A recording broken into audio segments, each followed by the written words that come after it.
out track. And once you get to these mile and a halves, this is where you get to show what you've been working on in the winter, whether it's through the drag tunnel or just through, good old fashioned hard nosed aerodynamics and maybe doing a couple of things, whether it's gloves or, stickers, whatever. But it didn't work for William Byron, by the way, because, it turns out there's only one way to stop William Byron. That's putting a plastic bag over his car, because otherwise he had a fast car to start this race. But then you always see little piece of debris hit the grill. You always see, I'm getting my temperature rising. Maybe it's a bag here or there.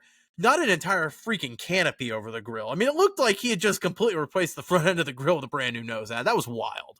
It was one of those things where if you turned your head away from the race, or you weren't focused, and then all of a sudden you look back on the TV and you saw whatever the heck it was on the front of his grill, it was a head scratcher. I was kind of watching this race with a few different people who don't often watch NASCAR, and I had actually just left the room briefly to grab something for somebody, and I came back and they're like, "Hey Adam, what's going on there?" And I looked at the screen, saw the bag on the car, and I was like, "Oh no," because you're right. It was so disappointing because he was running so well, had a ton of speed in the car, and looked like he was kind of headed for a great result until he had to go, pit. And I always think it's kind of funny when things like this happen, because you can just see the frustration in the pit crew of the guy who had to go and grab that piece of plastic and rip it off the car. That dude, without talking to him, wearing a helmet, no facial expression, you could just tell how angry they were about the whole thing, and rightfully so. It's a real pain in the ass.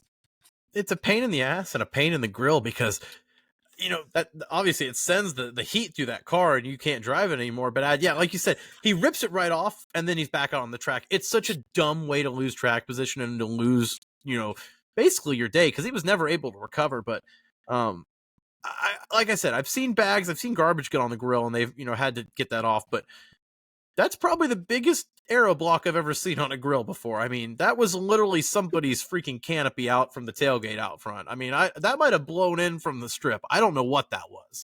Yeah, I mean, honestly, it was one of those things where I thought Kyle Busch maybe just, maybe came off of Kyle Busch's car. I know he's really fond of putting tape on the grill, he's very fond of going in to take it off as well, if you've ever heard that audio. But I guess that's a song for another day.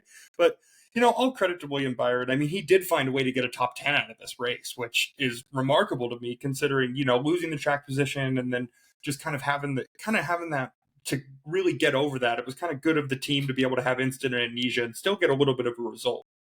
It's definitely a wake up call in the middle of the day. Hey, you've got to overcome an entire tent on the front of your car. So, like you said, to be able to, manage a top 10 out of that, that's how you manage through the season, the grind of a 26 race regular season there. And then just to kind of tie it off with our antics from the race here, I did mention Christopher Bell's crew chief, kind of leaving him out to dry there. I mean, you could say so.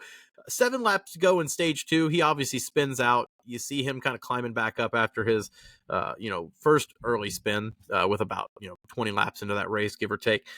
Christopher Bell fights his way back up to 14th, and then with 7 to go in stage 2, spins out, and then, Adam Stevens, I'm not really sure what the call was there. The radio chatter, from what I've seen, is that he wanted to keep Christopher Bell out. He said, we can stay out. We'll get the lucky dog. We'll be able, or the wave around, and we'll be okay. We'll make it.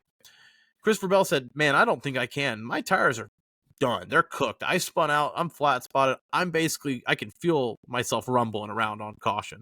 He said, "Nope, stay out. You can make it. 7 laps." Narrator, he did not make it. What went wrong here for the 20 team that basically ruined his day? He finished, 33rd, I believe? Yeah, 33rd.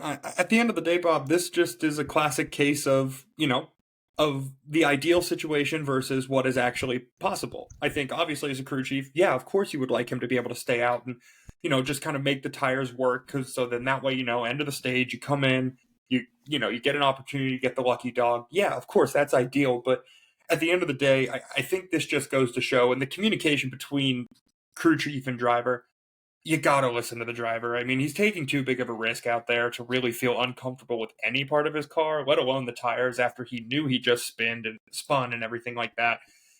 It just didn't seem... I understand, wanting to do everything you can to get points. It just didn't seem like necessarily the safest option, I'll say that much. But, I guess I don't blame him for trying to push it, but if you're Christopher Bell, you cannot can't feel good about that. Saying, "Hey, I don't think I can drive this thing," and your crew chief should be like, "Well, too damn bad. Do it anyway." I'm not going to quite say that Toyota is the Ferrari level, bungling of the strategy here and when it comes to race strategy, but it just feels like whenever Toyota can find a way to, burn themselves, it's always one team. It's not multiple usually, but it's always one. I remember last year when Martin Truex, his crew chief, had him out there on scuffed tires and didn't tell him until after he got blown by the field. I want to say it was at Phoenix or somewhere, but he goes, "Why didn't you tell me?" He goes, "Didn't think it'd matter, mate." And, of course, in the James Small Australian accent. At least Adam Stevens gave Christopher Bell the heads up. Hey, you can make it, but it's not gonna be fun. He didn't make it, but like I said, it just feels like Toyota always has some kind of head scratcher when it comes to how they strategize these races. Yeah, I agree, and that's so funny that you brought up the Truex incident because it was one of the things I thought about while listening to the radio chatter. Obviously, I think the difference between Christopher Bell and Martin Truex Jr. is how they we'll say express the emotion that kind of goes along with that decision being made by their crew chiefs. One is a little loud. Two very different ways to go on there. You got Christopher Bell on one end of the spectrum and Martin Truex on the other, and you just kind of want to meet somewhere in the middle there. But